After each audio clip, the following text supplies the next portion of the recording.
कोई आगांग और देवने मणिपुर असेंबली की स्टेटहुड से तालक पदा कोई पुंछी से मांग रहा बने कोई ना पुंछी मांग मोय ना सी अफाव साधना बको हेरो साधना तो बुदी कोई अतई नहीं खंगदे कोई दी यंगनिंग देबा असेंबली से यामान ताकी बने 1969 दा नवेंबर कनोदा मी मंगा नोंगिन पान इंदिरा गांधी मांग सीरीनी अदुगु माइना तरपदा अदुगु मदा यावरक गाती खरा यावरक मदा खंगदे आया नुमित मतलब कहीं वाव खंगदब कांगू मयामना असेंबली से अखोई की निगान खंजरगा तौरगदी खंगदब मिनदी कैसु खलोय अखोई मधु अखोई यामना नुंगलिंगनी को अदुना असेंबली से आर्ट लेहनबियो मणिपुर लेबाक की दमकता मणिपुर स्टेटहुड की दमकता कोई वागिबा मयामदो मदो अफपता खरा लेरगसु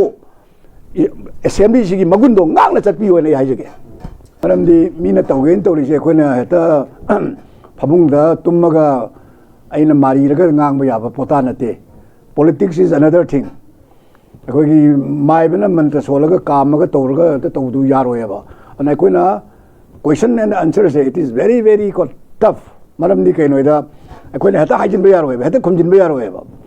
हौजिक लाइबदी द टॉपिक itself सिदि अखोइना यंगदोरिसि कुकी सिंग मिलिटेंट बु हारसु हुराम बु हारसु तौबे बु हारसु ओइदबु गांग बु हारसु ओइना कुकी ग्रुप अमसिना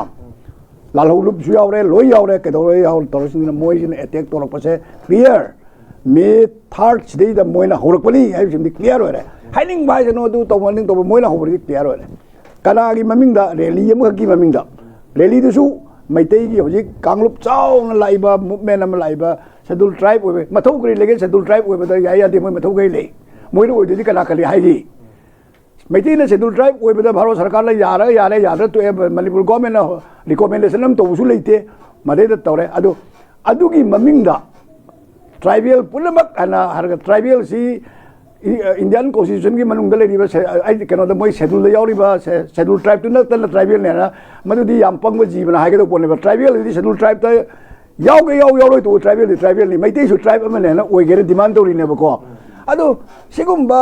याम पुक्सेन पिकपा मैतैना ओइग्रदी मोइगा मैतैसी नाकंद अदि मैतैबा काउंसे पुलप मुथलगा मोइ नुगाइनेना खनबगी वाखनदुदी यारोयबा शेड्यूल ट्राइब ओइनिंगो तुम हिंगी ओइरगसु क्याम हेंदोरिनो हौजिक मोइ शेड्यूल ट्राइब याम ओइरे शेड्यूल ट्राइब ओइरगा कयाम चौखलगे मी खरदा क्रिमी लेयर खरना सुम चौखलबई वानेबा अतै कैसु चौखलतेबको अदना सिगी पोतुदी कोन गवर्नमेंट के तोरकान को येंगो पोस हेक्ट पाखतखिदे तोर मदैदा मयाम खर यावरे अदै नागागी कांगलुप सिंदी मागी प्रोग्राम नि मतुना तौफम तोपदु खर तौरकान माइ लोइरे मोइदी तोंगान में एजेंडा तोर अदि मरुमदे तोरगा ट्राइबल में आम खोम यारना बायना अदे क्रिस्टियन में आम खोम यारना बगायना दुगुम मोंग क्रिस्टियन पनबे वाला ते धर्म वाला ते को अकोइदी क्रिस्टियन नि गायना क्रिस्टियन होरगा हुरालो हाइब्रो मी हालो हाइब्रो क्रिस्टियन होरगा मी हातोरिनो असिगुम्बा चालदबा मा थोप पंगांग ngang खोटप केदो मसेदी खनाउ तायब nganning देबको अनै मोइ डायरेक्ट हाइजगे सिगी मिलिटेंट सिंजिना मपुंग फाना मोइना जिक लेप्तना चथारिबा पोसे तौनेदि करिगिरोदा मतिक चादबा गवर्नमेंट अमन लेबदैनेब अनि सुबदा अखोइ पीपल से मतिक चादबा गवर्नमेंट से कनाना थागत बनो कनाना सेमन पीपल सिना सेमनेब पीपल सिना करी रेस्पोंसिबिलिटी करी दोगे गए सी गवर्नमेंट से कैदौरी नखोइना सेंट्रल गवर्नमेंट सिना नोग नोकपा कपगा कोपा मबुक नारा नायना तोबा आदगी लाखो लोन कर हिंदी रे इंग्लिश रे नांग आर्थ तो स्वाइद लाना हल्ला प्रजा हरा होनबा हाइजिन मयाम से क्याम कुइरगे यंबियो अदु वेना लाइदी हाइबना सुदुम ताइ तुमिना दुम हाइतबना सुदुम नोग दुम ताइ लाइदी हाइबना सु कमाइन तोगेदा मद ये दे अखोइ खुतोंग चाबा मांगने ना दुम सिटिंग ऑन द फेंस लै मसे खरा ये चोंगबा खोलबा तौरिसिना कौरा फाबगुम्बा कलिगुम्बा धमका तौबगुम्बा तौंग लै सिगी फियम सिदैदा अखोइ यंगदोइसि पीपल से मसिसका अखोइ पीपल सिना खरा सेंसिटिव ओइबा मस चंगे अखोइ मणिपुर सेंसिटिव ओइरिसि ऑर्गेनाइजेशन सेमबदा मसिंग यामबा अखोइ मसेन चावबा तानबा अमगा वासे ngang तानदबा अखोइ मसेन नामै अखोइ यखतनरगा मसिदा अखोइ धमका तौर अखोइ मसेन मुखाइनबा आदि को खोइ महुमदा खोइ मसेन चिखाइनबा दौना को अदुमाइन तौना लेबा पुंछिदो मसि लेबदगिने अखोइसे अदु करमाइन तौना अखोइसि कनतोगेदा अखोइगि सिदा याम साथिरिसि अखोइगि कस्टम ना हाइगद्रा अखोइना तौगेन तो कस्टम ना सुनत्रिने अखोइसे से फॉर एग्जांपल लुहोंग मा हारसेबा थिल्लिबा लांगिबा तौरिबा कनि लेबाक सिदा मिरप मिकअप मिराव खोनिना खम थेंगे असि अनान तौरे ꯈꯤꯇꯪꯁꯨ ꯑꯩ ꯏꯁꯥꯒꯤ ꯂꯨꯍꯣꯡꯕ ꯗꯦꯕ ꯀꯔꯃ ꯇꯧꯕ ꯃꯇꯝꯗ ꯈꯤꯇꯪ ꯌꯦꯡꯉꯒꯀꯣ ꯀꯩꯗꯧꯔꯅꯤ ꯑꯩꯒꯤ ꯊꯪꯅꯕꯁꯤꯗ ꯃꯤ ꯑꯃ ꯁꯤꯔꯗꯤ ꯇꯧꯔꯗꯤ ꯃꯥꯒꯤ ꯑꯋꯥ ꯑꯅꯥꯗꯨꯗꯤ ꯈꯪꯕꯣꯏꯅ ꯑꯩꯅ ꯏꯔꯥꯡ ꯐꯂꯥꯡ ꯇꯧꯗ꯭ꯔꯁꯨ ꯈꯤꯇꯪ ꯍꯟꯊꯁꯤ ꯀꯥꯏꯅ ꯈꯟꯕ ꯇꯧꯐꯝ ꯊꯣꯛꯄ ꯇꯉꯥꯏ ꯐꯗꯕꯗꯨ ꯇꯧꯕ ꯅꯠꯇꯕ ꯀꯔꯤꯅꯣ ꯕꯣꯔ ꯀꯩꯅꯥꯒꯤ ꯀꯩꯅꯣꯗ ꯑꯩꯈꯣꯏ ꯀꯔꯤ ꯍꯥꯏꯅꯤ ꯀꯔꯤ ꯍꯩꯖꯄꯣꯠꯇꯕꯨ ꯍꯩꯖꯄꯣꯠꯇ ꯀꯅꯥꯒꯨꯝꯕꯗꯗꯤ ꯑꯩ ꯂꯣꯏꯅ ꯍꯩꯖꯕ ꯌꯥꯎꯍꯟꯗꯦꯀꯣ ꯍꯩꯖꯄꯣꯠꯇ ꯌꯦꯟ ꯊꯣꯡꯉꯒ ꯂꯥꯛꯄꯗ ꯃꯗꯨ ꯄꯤꯖꯗ꯭ꯔꯗꯤ ꯆꯥꯎꯈꯠꯇꯕ ꯑꯣꯏꯔꯦ ꯑꯗꯨꯒꯤ ꯃꯧꯗꯨꯅ ꯑꯗꯨꯒꯤ ꯏꯃꯨꯡꯗꯨꯒꯤ ꯃꯧꯗꯨꯅ ꯃꯌꯨꯝ ꯄꯥꯜꯂꯀꯥꯟꯗ ꯀꯌꯥꯝ ꯃꯑꯣꯡ ꯇꯥꯗꯧꯔꯤꯅꯣ ꯁꯤꯒꯨꯝꯕ ꯍꯦꯟꯖꯤꯟꯕ ꯀꯦꯛ ꯑꯩꯈꯣꯏꯒꯤ ꯃꯔꯣꯟ ꯑꯍꯨꯝꯒꯤ ꯀꯔꯤ ꯃꯊꯥꯡ ꯑꯍꯨꯝꯒ ꯇꯧꯕ ꯀꯦꯛ ꯁꯤꯒꯨꯝꯕ ꯃꯌꯥꯝꯁꯤꯗ ꯔꯥꯒ ꯇꯧꯅꯩ ꯑꯩꯈꯣꯏ ꯁꯣꯝꯗꯅ ꯀꯥꯡꯕꯨ ꯈꯔꯅ ꯆꯥꯅꯤꯡꯉꯥꯏ ꯂꯩꯇꯗꯅ ꯋꯥꯕ ꯏꯁꯨꯝ ꯂꯩ ꯑꯩ ꯃꯁꯣꯝꯗ ꯌꯥꯝ ꯀꯟꯅ ꯍꯥꯏꯖꯔꯔꯣꯏ ꯃꯗꯨ ꯀ꯭ꯔꯤꯇꯤꯁꯥꯏꯖ ꯇꯧꯕ ꯅꯠꯇꯦ ꯑꯩꯈꯣꯏꯒꯤꯁꯦ ꯇꯧꯔꯤꯁꯦ ꯑꯗꯨꯅ ꯀꯨꯝꯍꯩ ꯈꯪꯗꯦ ꯑꯃ ꯈꯪꯗꯦ ꯀꯨꯝꯍꯩ ꯍꯥꯏꯔꯒ ꯑꯩꯈꯣꯏꯒꯤ ꯂꯤꯂꯥ ꯐꯂꯥ ꯊꯤꯡꯕꯗꯨ ꯅꯠꯇꯦ ꯑꯩꯈꯣꯏꯅ ꯍꯥꯏꯖꯔꯤꯗꯤ ꯃꯗꯨꯗꯤ ꯇꯣꯉꯥꯟꯕ ꯈꯔ ꯂꯩ ꯃꯗꯨꯗꯤ ꯑꯩꯈꯣꯏꯅ ꯇꯉꯥꯏ ꯐꯗꯅ ꯇꯧꯕ ꯌꯥꯕ ꯇꯧꯗꯕ ꯑꯗꯨꯒ ꯄꯂꯥꯡ ꯂꯥꯡꯅ ꯌꯥꯎꯁꯪꯗ ꯀꯩꯗ ꯗꯣꯡ ꯗꯥꯡ ꯇꯧꯕ ꯑꯗꯨ ꯅꯠꯇꯕ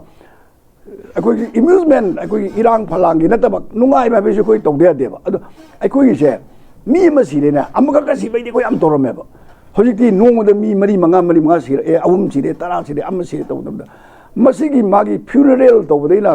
ꯑꯩꯈꯣꯏꯁꯨ ꯂꯣꯟꯁꯨ ꯖꯥꯠ ꯑꯃꯅꯤ ꯃꯊꯧ ꯃꯉꯝ ꯄꯥꯡꯊꯣꯛꯈ꯭ꯔꯦ ꯁꯤꯕꯒꯤ ꯄꯣꯠꯂꯣꯏꯕꯁꯦ ꯃꯊꯧ ꯃꯉꯝ ꯄꯥꯡꯊꯣꯛꯄ ꯍꯥꯏꯅ ꯑꯥꯔꯊ ꯍꯟꯕꯗꯤ ꯂꯥꯜꯂꯤꯀꯣ ꯁꯤꯃ ꯑꯩ ꯃꯩꯇꯩꯔꯣꯟꯒꯤꯁꯨ ꯋꯥ ꯑꯃ ꯑꯩ ꯁ꯭ꯋꯥꯏ ꯍꯥꯏꯖꯧꯒꯦ ꯃꯊꯧ ꯃꯉꯝ ꯄꯥꯡꯊꯣꯛꯄꯗꯤ ꯃꯥꯒꯤ ꯀꯔꯃ ꯑꯃ ꯇꯧꯊꯣꯛꯄ ꯍꯥꯏꯕꯅꯤ ꯑꯗꯨꯒ ꯄꯣꯠꯂꯣꯏꯕꯁꯤꯒ ꯃꯊꯧ ꯃꯉꯝ ꯄꯥꯡꯊꯣꯛꯄꯒꯗꯤ ꯃꯊꯧ ꯃꯉꯝ ꯄꯥꯡꯊꯣꯛꯏꯕꯁꯦ ꯄꯣꯠꯂꯣꯏꯕꯒꯤ ꯃꯊꯧ ꯃꯉꯝ ꯄꯥꯡꯊꯣꯛꯄꯗꯨꯅꯦꯕ ꯄꯣꯠꯂꯣꯏꯕꯗꯨꯕꯨꯅꯦꯕꯀꯣ ꯑꯗꯨꯅ ꯑꯩ ꯋꯥꯍꯩꯁꯦ ꯃꯤ ꯀꯌꯥꯁꯦ ꯄꯣꯠꯂꯣꯏꯕꯁꯤꯗ ꯃꯗꯨꯒꯤ ꯃꯥꯒꯤ ꯑꯩꯈꯣꯏꯒꯤ ꯃꯊꯧ ꯃꯉꯝ ꯇꯣꯉꯥꯟꯕ ꯑꯩꯈꯣꯏꯒꯤ ꯁꯤꯕꯒꯤ ꯑꯩꯈꯣꯏꯒꯤ ꯃꯉꯥꯅꯤ ꯂꯩꯍꯨꯟꯗꯒꯤ ꯁꯣꯔꯥꯠꯇꯒꯤ ꯀꯩꯗꯒꯤ ꯃꯌꯥꯝ ꯑꯃ ꯂꯩꯔꯤ ꯁꯤꯒꯨꯝꯕ ꯃꯌꯥꯝꯁꯦ ꯑꯃꯃꯝ ꯇꯧꯗꯕꯅ ꯌꯥꯝ ꯆꯪꯉꯤ ꯃꯇꯝ ꯐꯔꯤꯉꯩꯗꯤ ꯀꯩꯁꯨ ꯀꯥꯏꯗꯦ ꯃꯇꯝꯁꯤꯅ ꯐꯠꯂꯛꯇ꯭ꯔ ꯃꯇꯝꯁꯤꯗꯗꯤ ꯃꯁꯤꯁꯨ ꯈꯤꯇꯪ ꯑꯩꯈꯣꯏꯅ ꯀꯩꯅꯣ ꯑꯣꯏꯒꯗꯕꯅꯤ ꯈꯤꯇꯪ ꯑꯩꯈꯣꯏ ꯍꯟꯊꯕ ꯇꯥꯏ ꯈꯤꯇꯪ ꯑꯩꯈꯣꯏꯒꯤ ꯅꯨꯃꯤꯠ ꯈꯨꯗꯤꯡꯒꯤ ꯁꯤꯔꯛꯄ ꯃꯇꯝꯗ ꯑꯃꯈꯛꯇꯪ ꯑꯣꯏꯔꯤꯉꯩꯗꯤ ꯑꯃꯅꯤ ꯃꯃꯥꯡꯗ ꯀꯣꯚꯤꯗ ꯁꯤ ꯇꯧꯕ ꯃꯇꯝꯗ ꯑꯩꯈꯣꯏ ꯏꯃꯨꯡ ꯃꯅꯨꯡꯒꯤ ꯐꯥꯎꯕ ꯃꯁꯛ ꯌꯦꯡꯅꯈꯤꯗꯕ ꯌꯥꯎꯔꯦꯗꯅꯀꯣ ꯑꯗꯨ ꯃꯁꯤꯗ ꯑꯩꯈꯣꯏꯅ ꯕꯦꯕꯥꯔ ꯇꯧꯗꯕ ꯅꯠꯇ꯭ꯔꯒ ꯀꯩꯅꯣ ꯇꯧꯗꯕ ꯅꯠꯇꯦ ꯑꯩꯈꯣꯏꯕꯨ ꯃꯇꯝ ꯆꯥꯅ ꯍꯌꯦꯡ ꯃꯇꯝꯒꯤ ꯃꯇꯨꯡ ꯏꯟꯅ ꯑꯩꯈꯣꯏꯒꯤ ꯅꯤꯡꯁꯤꯡꯗꯅ ꯈꯣꯠꯇꯅ ꯃꯣꯏꯕꯨ ꯑꯊꯧꯕꯅꯤ ꯑꯗꯨꯅꯤ ꯃꯔꯩꯕꯥꯛ ꯅꯤꯡꯕꯅꯤ ꯑꯩꯈꯣꯏ ꯂꯣꯏꯅ ꯈꯪꯗꯧꯔꯤꯅꯤ ꯍꯧꯖꯤꯛ ꯃꯗꯩꯗ ꯃꯇꯝꯁꯦ ꯁꯣꯝꯗꯅ ꯉꯔꯥꯡꯃꯛꯇꯗ ꯁꯨꯒꯅꯨꯗ ꯇꯧꯕꯗ ꯑꯁꯤ ꯑꯅꯥ ꯊꯣꯛꯄꯗꯨ ꯁꯤꯕꯒꯤ ꯄꯣꯠꯂꯣꯏꯒꯗꯧꯕ ꯖꯒꯥꯗꯣ ꯑꯗꯨ ꯅꯣꯡꯃꯩ ꯀꯥꯞꯁꯤꯜꯂꯛꯇꯅ ꯄꯣꯠꯂꯣꯏꯕ ꯌꯥꯗꯅ ꯑꯇꯣꯞꯄ ꯃꯐꯝ ꯆꯠꯂꯦ ꯍꯥꯏꯕ ꯀꯌꯥꯝ ꯅꯨꯡꯉꯥꯏꯔꯝꯃꯣꯏꯗꯣꯏꯅꯣ ꯌꯦꯡꯉꯣ ꯃꯥꯒꯤ ꯃꯌꯨꯝꯗ ꯂꯩꯖꯔꯤꯕ ꯃꯔꯩꯀꯥꯏꯒꯤ ꯃꯪꯗꯣ ꯃꯗ ꯄꯣꯠꯂꯣꯏꯕ ꯉꯝꯖꯗꯕꯩ ꯊꯥꯛꯇ ꯂꯥꯛꯄ ꯑꯗꯨꯅ ꯑꯗꯒꯤ ꯑꯩꯈꯣꯏꯒꯤ ꯏꯃꯥ ꯏꯕꯦꯟꯁꯤꯡ ꯆꯍꯤ 50ꯗꯩꯅ 40 ꯐꯥꯎꯒꯤ ꯃꯅꯨꯡꯗ ꯂꯩꯕ ꯑꯍꯟ ꯉꯥꯛꯇꯅꯦꯕꯀꯣ ꯍꯥꯏꯔꯤꯁꯤ ꯄꯥꯈꯠꯄꯗꯒꯤ BP ꯍꯧꯗꯅ ꯈꯣꯠꯇꯅ ꯍꯥꯔꯠ ꯑꯦꯇꯦꯛ ꯇꯧꯅ ꯑꯩꯈꯣꯏꯒꯤ ꯇꯧꯕ ꯂꯩꯇꯕ ꯀꯣ ꯁꯤꯒꯤ ꯀꯩꯅꯣꯒꯁꯤ ꯅꯨꯡꯉꯥꯏꯇꯦꯕ ꯇꯥꯕꯗꯀꯣ ꯑꯗꯨ ꯁꯤꯒꯨꯝꯕ ꯃꯌꯥꯝꯁꯦ ꯃꯁꯤ ꯀꯅꯥꯅ ꯇꯧꯔꯤꯅꯣꯗ ꯒꯚꯔꯟꯃꯦꯟꯠꯁꯤꯅ ꯃꯇꯤꯛ ꯆꯥꯔꯒꯗꯤ ꯁꯤꯒꯤ ꯊꯥꯛ ꯑꯁꯦ ꯇꯧꯔꯝꯗꯕ ꯌꯥꯏꯕ ꯑꯩ ꯍꯤꯡꯕ ꯅꯠꯇ꯭ꯔꯒ ꯍꯤꯡꯗꯕꯩ ꯅꯠꯇꯦ ꯑꯩꯒꯤ ꯏꯊꯧ ꯗ꯭ꯌꯨꯇꯤ ꯐꯣꯔ ꯗ꯭ꯌꯨꯇꯤ ꯁꯦꯛ ꯁꯔꯀꯥꯔ ꯑꯃꯒꯤ ꯃꯥꯒꯤ ꯚꯣꯠꯀꯤ ꯉꯥꯛꯀꯤ ꯅꯠꯇꯦ ꯚꯣꯠ ꯂꯦꯞꯄꯦ ꯍꯥꯏꯔꯒ ꯃꯉꯣꯟꯗ ꯃꯤꯒꯤ ꯃꯤꯅꯥꯏ ꯑꯣꯏꯌꯨ ꯍꯥꯏꯕ ꯅꯠꯇꯦꯕ ꯚꯣꯠ ꯂꯦꯞꯄ ꯍꯥꯏꯕꯁꯦ ꯃꯄꯨ ꯑꯣꯏꯒꯗꯕꯅꯦꯕ ꯄꯤꯄꯜꯁꯀꯤ ꯃꯥꯒꯤ ꯃꯥꯁꯇꯔꯗꯣ ꯃꯗꯨ ꯑꯣꯏꯒꯗꯕꯅꯦꯕ ꯃꯗꯨ ꯑꯣꯏꯕ ꯉꯝꯗ꯭ꯔꯒꯗꯤ ꯚꯣꯠꯀꯤ ꯑꯩꯈꯣꯏꯒꯤ ꯑꯣꯅꯔꯦꯕꯜꯅꯦꯅ ꯃꯨꯛꯇꯅ ꯂꯩꯕ ꯀꯔꯤꯝ ꯀꯥꯟꯅꯔꯣꯏꯕ ꯑꯣꯅꯔꯦꯕꯜꯗꯣ ꯑꯩꯈꯣꯏꯒꯤ ꯐꯣꯇꯣꯗ ꯌꯦꯛꯄ ꯑꯣꯅꯔꯦꯕꯜ ꯇꯥꯔꯛꯀꯅꯦꯕ ꯑꯗꯨꯅ ꯑꯩꯈꯣꯏꯅ ꯄꯥꯝꯃꯤꯕꯗꯤ ꯑꯦꯅꯤ ꯉꯁꯤꯒꯤ ꯒꯣꯔꯃꯦꯟꯒꯤ ꯋꯥꯟꯇꯦ ꯑꯦꯅꯤ ꯍꯧꯈꯤꯕ ꯒꯣꯔꯃꯦꯟꯗ ꯌꯧꯅ ꯑꯗꯨꯅ ꯃꯁꯤꯗꯩꯁꯤꯗ ꯑꯩꯈꯣꯏꯅ ꯌꯦꯡꯒꯗꯧꯔꯤꯕꯗꯤ ꯀꯔꯤꯅꯣ ꯍꯥꯏꯕ ꯃꯇꯝꯗ ꯍꯧꯖꯤꯛꯁꯨ ꯑꯃꯈꯛ ꯆꯥꯟꯁ ꯑꯃ ꯂꯩꯔꯦ ꯑꯩꯈꯣꯏ ꯃꯥꯡꯗ ꯂꯥꯛꯀꯗꯧꯔꯤꯕ ꯑꯩꯈꯣꯏꯒꯤ ꯐꯦꯕ꯭ꯔꯨꯋꯥꯔꯤꯒꯤ ꯇꯥꯡ 19ꯁꯦ ꯃꯁꯤꯗꯒꯤꯅ ꯍꯧꯔꯀꯥꯟꯗ ꯑꯦꯁꯦꯝꯕ꯭ꯂꯤ ꯃꯤꯐꯝ ꯑꯃ ꯐꯝꯒꯅꯤ ꯅꯨꯃꯤꯠ 5ꯅꯤ ꯍꯥꯏꯕꯗꯤ 19ꯅꯦ 18ꯅꯦ ꯑꯗꯒꯤ ꯇꯥꯔꯤꯛ 1ꯅꯦ ꯑꯗꯒꯤ ꯇꯥꯔꯤꯛ 4ꯅꯦ 5ꯅꯦ ꯑꯩꯈꯣꯏꯒꯤ ꯀꯩꯅꯣꯒ ꯊꯥꯡꯖꯒ ꯅꯣꯡꯃꯥꯏꯖꯤꯡꯒꯗꯤ ꯁꯨꯇꯤ ꯑꯣꯏꯔꯦ ꯁꯨꯇꯤ ꯂꯩꯕ ꯏꯔꯩꯗ ꯇꯧꯕ ꯌꯥꯕꯁꯤ ꯃꯣꯏꯒꯤ ꯕꯤꯖꯤꯅꯦꯁꯁꯤꯗ ꯄꯤꯔꯤꯕꯁꯤꯡꯁꯤꯗ ꯀꯔꯤ ꯀꯔꯤ ꯄꯤꯔꯦ ꯍꯥꯏꯕ ꯃꯇꯝꯗ ꯑꯍꯥꯟꯕ ꯅꯨꯃꯤꯠꯁꯤ ꯒꯣꯚꯔꯅꯔꯒꯤ ꯑꯦꯗ꯭ꯔꯦꯁ ꯇꯧꯔꯅꯤ ꯒꯣꯚꯔꯅꯔꯒꯤ ꯑꯦꯗ꯭ꯔꯦꯁ ꯍꯥꯏꯕꯁꯦ ꯑꯩꯈꯣꯏꯒꯤ ꯃꯍꯥꯛꯀꯤ ꯑꯦꯗ꯭ꯔꯦꯁꯁꯤ ꯒꯣꯔꯃꯦꯟꯠꯀꯤ ꯑꯣꯏꯕ ꯀꯩꯅꯣ ꯑꯣꯏꯗꯧꯔꯤꯅꯤ ꯒꯣꯔꯃꯦꯟꯠꯀꯤ ꯋꯥꯅꯦꯕ ꯉꯥꯡꯗꯧꯔꯤꯁꯦ ꯃꯥꯎꯠ ꯄꯤꯁ ꯑꯣꯏꯅ ꯃꯥꯅ ꯉꯥꯡꯗꯧꯔꯤꯅꯦꯕ ꯑꯦꯛꯇꯤꯚꯤꯇꯤꯁ ꯃꯌꯥꯝ ꯑꯗꯨꯅ ꯃꯗꯩꯗ ꯀꯔꯤ ꯊꯣꯔꯛꯀꯦꯁꯦ ꯃꯗꯩꯗ ꯒꯣꯔꯃꯦꯟꯠꯁꯤꯒꯤ ꯃꯒꯨꯟ ꯈꯪꯅꯦꯕ ꯀꯣ ꯁꯤꯃ ꯅꯝꯕꯔ 1 ꯌꯥꯝ ꯑꯩ ꯍꯥꯏꯖꯔꯤꯁꯦ ꯃꯗꯩꯗ ꯒꯣꯚꯔꯅꯔꯅ ꯄꯤꯔꯛꯏꯕ ꯄꯣꯠꯇꯣ ꯃꯗꯨ ꯖꯨꯒꯣꯠ ꯆꯥꯗ꯭ꯔꯒꯗꯤ कनाना सेमिनो सरकार सिन सेमबो इदुइनेबो सरकार सिनि वानेबो मजे सरकार से मै मामाय कदोम लेदि के तुम खंगनी मजे बजेट के दुगी हाइबी वानी मदे मणिपुर की ओबा पोट खरक तौदे मदु नैनरकबो मतमदा एमएलए सिंगिना मसिगी मोशन ऑफ थैंक्स अमा लाकदोरिने गवर्नर की एड्रेस दा मदे नैनरकबदा कारण दौदना सो तौदना आइगी प्रजा की आइगी केंद्र की गायना तौबा प्रजा दो तारनबा आई ngangi wangangi गाय तौगा मजे गवर्नर की वादे दे गवर्नमेंट पाइबा कांगुना ताकत तना थागत लकदोइनिको गवर्नमेंट पाइब फंगदबा हाइतारे पाइहोगदबा कांगु कांग्रेस की मंगा दो मदुना पंगा ngangbदा कोगी मोइना फन्न फजन ngangasu मोइना सोइंगा ngangbा दौना कारियमना न तोरपो तागद याम फलोएबा हंदकदी कोनी येंगदबनी असेंबली की लेडीबा रूलिंग गवर्नमेंट पाइब कांगुना ओपोजिशन की ngangbदा थवoi वावोइदबा ओपोजिशन की गायना खिगतना ngausinaraba मदो अकोई एमएलए मै वानते एज ए मैन अदुगुंबा करेम कथाइनबा जुगो चादबा तौर अबोइदी पीपल ना मोइबु मार्क तौबम तोए मरम देदक याम सीरियस वे पोनेबा अमा गंगना चुम गांग सुमतो लोगदमने ओपोजिशन रूलिंग के वानते हंदक मोइना करी तौगी एमएलए कुंठा मंगाना होम मिनिस्टर उनगी को नान कंगलादा अकोगी आरामबाई तेंगोल की तारिख कुनमरी जनवरी कुनमरी द तौगिबो अदि ममांगदा ऑलरेडी मोइ होम मिनिस्टर मोइ कुंठा मंगाना अखोइना हाइबा याददी मियाम लोइना नाइखोइ चलगा लोइना थक्क केदोगनी गाय धंका तौग्रमनेबा अदि धंका तो जी तौबिरोबको आरामबाई न तौब पोतुना म थमरो मोइना तौरिबा धंका दो अदु हजिक असेंबली दि मोइ थाक यौरेदना मतम जिदा आइना हजिक नोंमै पुइरोग दमी तौब दमी दु तौदोंनि गाय ना हाइबसे हजिक ते हाइनिंद्रे सरकारना असागी नारो नोंमै पाइब ngमजद्रबा नोंमै पाइबदा मरु लेजद्रबा अदुगमा कांगुदा करिगी पीदे खोते गाय अदोम हाइजरगोबा पुनमक्से हजिकती मोगी मखुत्ता मोगी मांगदा असेंबली सिदा लेरबनिना मखोइना लेरिबा समनादा वार हाइबसे स्ट्रेटेजी अमा लेबा वार स्ट्रेटेजी से कनाम हाइदोकना देबा अखोइगिदि माइक पाला हाइबा पोन्तेबा अखंगमना सोमदा प्रेसमेन कौरगा सबाइना तौदोनी छि दोंगनेना अदु कौसु यारोएबा मदुसु सोमेन सिकनि काला देबा गवर्नमेंटना यामना क्लोज डोर दा मागी लेरिबा हजिकी यूनिफाइड कमांडो मधु असेंबली फमद्रिगे ममांग सिदा श्री बीरेन चीफ मिनिस्टर ना महाकना कौनिंगबा मतमदा कौबा ngami aduga akoi Kuldeep Singh ना चेयरमैन ओइरगसु मागी कनोमा यावरी प्रोविजन मा यावरी चीफ मिनिस्टर कौनिंग कौबा याय aduga माना मदि प्रिसाइड तौगनी हाबमा यावरमिना इशू सिदा हजिकि तम लेप्तना तौरिबा इराक सिदा करिगी यूनिफाइड कमांड से तौरोइदौरिनो अदु यूनिफाइड कमांड दुगी मथौ से कनाना हजिक हानगी अरिबा रेकॉर्ड खोंगा चलिब्रा अदु अनुब केनोसे बीरेन मदु तौरगाला मदुगी लौरिबा यूनिफाइड कमांड लौरबा मतुंगदा अखोइना सुमाइन तौना लेरे कमाइन लेरे हाइना मागी स्टेन अमा लेरकांदा सोमदा असेंबली दा मदो पुथु एरकांदा असेंबली दा पुथुगा तौरकांदा कमिटी मै सेमसु मतोरसु मोइना मनुंग मपान पोने सी मयाम से तौबा यारनबा असेंबली की ममांग दा केबा खरा तौरगा सी तौरे हाइबा मागी यूनिफाइड कमांड के कोइ सी तौरे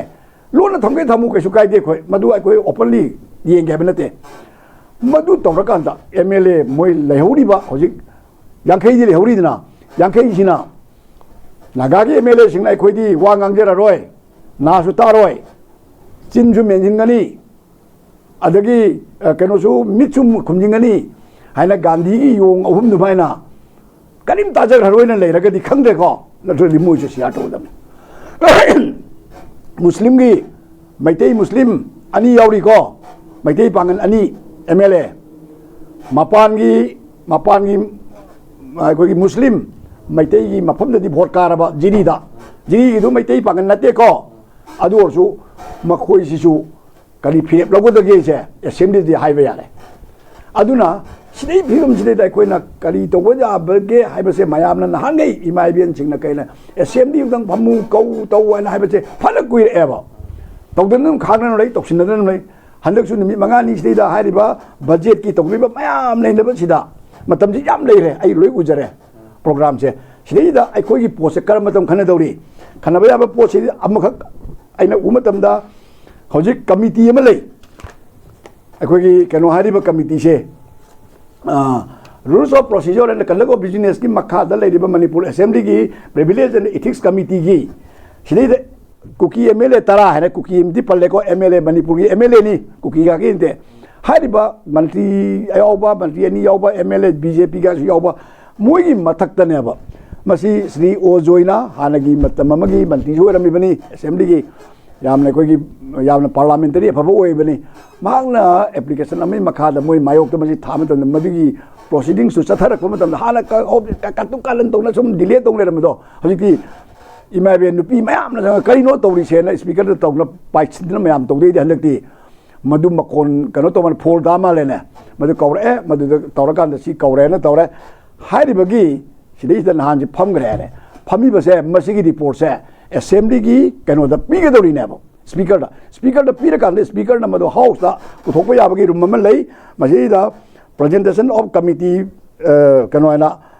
लेडी से सिदे द मोना अखोगी रिपोर्ट से न यावरी से मसीदे पुथोरक मतम द मसीसु अचौबई सु मोइने मरमदी हारिबा एमएलए तरा से मोय इंजिन लगा मोयना पाइलट तौर इने थबक से मसी अराइबा पोट नतेबा अदुना हंदक से आई संपना हाइजगे तौगुरी पुनमक से आई अदुदा दुनि हाइजरोय मणिपुर असेंबली दा हारिबा पोट से चाप चाना मदो अखोय मसक खंगना थबक तौसी मसिदे कोई मियामना ने मसिदा अखोय इरांग फलांग तौना लांगना खोत्र मसिदा उसो मेला कतना दगी चाकौबगी खोटबगी nga फु थैदना मतम कैददी पोथागी सी केदोरगे अखोय मतम फरकान नुआइना तौसी केदोरगे अदु आई असुमाइना थमजगे अदुना होजिकी सिदैदा मणिपुर की चीफ मिनिस्टर ना हारिबा मागी कनो से अखोगी कनो ना पूरी कुलदीप सिंह ना पूरी कनो से यूनिफाइड कमांड से मागी चेयरमैन दो कुलदीप सिंह ओजबे वानी माना हेना चावी माना कोंगी मतम कोई सिगी स्टेप अमा होजिकी मिसी मिना तौलिबा सुगुनुदा तौलिबा खोलिबा एमयू मयुमदा लेबदुदगी केलक्तन उपाय लेतना तौदे हज अनक्ता हंजिनजरगा कैतंग नेना ताना लेजबा मतमनि ने तौरिसे एमयूसे सिगुम्बा सिबु सिदैसिदा अखोइदी सरकार पाइरी अदुना असेंबली दा अखोइदी अखोइगी नियम खरा तौरगा लोरेना मतन दिल्लेन तौबिगनो अखोइना असेंबली दु कलकवंदे मणिपुर असेंबली से मोइना ताम नते को अखोइ आंगांग ओरदे मणिपुर असेंबली की स्टेटहुड से तालकपदा अखोइ पुंसी से मांग्रबने अखोइना पुंसी मांग मोइना ngasi अफाव साधनबको हेरो साधगा तौदुदी अखोइ अतैनदि खंदे अखोइदि यंगनिंगदेबा असेंबली से यामान तागी बने 1969 दा नवेंबर कनोदा मी मंगा नोंगिन पान इंदिरा गांधी मांग सीरीनी अदुगु माइना तरपदा अदुगु मदा यावरप गाती खरा यावरमदा खंदे अयाम नुमित दा बत मतल कनो वाव खंदबा कांगु मयामना असेंबली से अखोइगी नि गाना खंजरगा तौरगदी खंदब मिनदी केसु खलोय अखोइदी मदु अखोइदी यामना नुंगलिंगनी को अदुना असेंबली से आर्ट लेहनबियो मणिपुर लेबा की दमकता मणिपुर स्टेट हुड की दमकता कोइ वागिबा मयामदो मदो अफपता खरा लेरगसु असेंबली की मगुंदो ngang na chatpi oina haijege